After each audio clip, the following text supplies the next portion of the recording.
Hello नमस्कार. तर मंडळी, श्रावणाला सुरुवात झालेली आहे आणि या श्रावणामध्ये वेगवेगळ्या प्रकारच्या भाज्या आपल्याला ट्राय करायच्याच आहेत. तर हो फ्रेंड्स, आज आपण करणार आहोत दुधीचं भरीत. हो, दुधीचं भरीत. वांग्याचं भरीत तर खूप खाल्लंच असाल, पण आज दुधीचं भरीत ट्राय करूया. सर्वप्रथम दुधीचे अशा प्रकारे काप करून घ्यायचे. यामध्ये 1-2 चमचे पाणी घालून झाकण लावून 3 ते 4 शिट्ट्या काढून घ्यायच्या. दुधी व्यवस्थित शिजलं की याला मॅशरच्या साहाय्याने मॅश करून घ्यायच्या.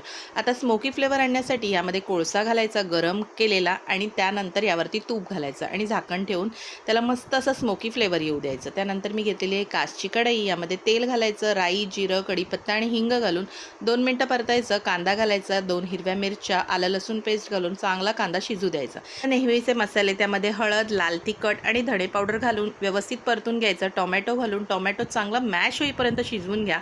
नंतर दुधीचं मिश्रण घालायचं, चवीनुसार मीठ घालायचं, झाकण ठेवून 10 मिनिटाची वाफ काढायची. वरना कोथिंबीर घालून मस्त असं दुधीचं भरीत तयार आहे.